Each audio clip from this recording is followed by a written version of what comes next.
Welcome back, everyone. Looking a little soggy heading into the evening commute hour at 4:12 here on our Wednesday afternoon. We've been watching the rainfall lift into the Southern Valley since early this morning, but the heaviest rain has been out to the west, and we're now seeing that pushing into eastern North Dakota and bringing with it some decent rainfall rates. So here's the current snapshot of the rainfall rate, and we're looking in at some of those heavier rates through the James River Valley. Right along I-94 approaching Valley City, rainfall rate just under an inch per hour.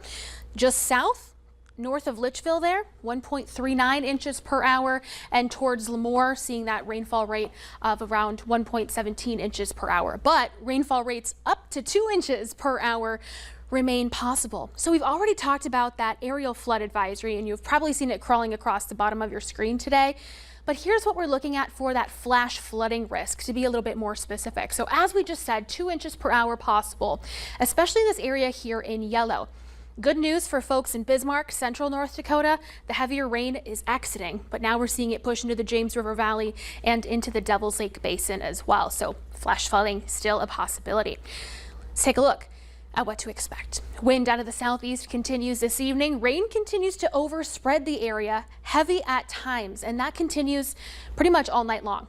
With some embedded thunderstorms, the severe risk has been quite low. Can't completely rule it out over the next couple of hours with maybe some gusty winds and some hail, but overall the main issue is going to be that heavy rain threat. This is by midnight tonight, little thereafter, and this is a slow moving system. That's why we're expecting so much rain. Well, in part why we're expecting so much rain, but rain will again continue overnight. Now, the low pressure system that's responsible for this is currently in South Dakota, but overnight it lifts into the Central Valley. So this is 8 o'clock, 9 o'clock tomorrow morning, and then the low just kind of parks right there. And we're going to see the rain spinning around it all day long. So on and off rain, once again heavy at times with rumbles of thunder throughout our Thursday night, and into Friday morning. Here's an update to the rainfall potential from 6 o'clock this evening through 8 o'clock Friday morning. So this does not include what has already fallen, but we could still see a couple of inches of rain, especially within those heavier downpours where the rainfall rates are higher.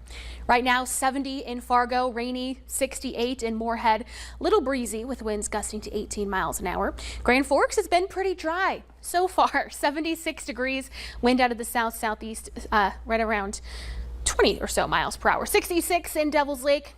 And in Jamestown, that's where we've got the rain-cooled air. It's warmer in northern Minnesota, where we've just had cloud cover. 78 in Baudette, 77 Roseau and Hallock. Temperature is going to be a little cooler still tomorrow, with more widespread cloud cover and rain for more of us. 60s and low 70s. Once the rain exits through Friday morning, we'll start to warm back up. 70s and low 80s, and the weekend is looking good with highs in the 80s, and that continues all throughout next week. But we have a couple chances for hit and miss showers and maybe a few rumbles of thunder throughout next week. So just great to see that the 80s are still going to be here, and they're going to be here for a while and things like that. Mm-hmm. Yeah.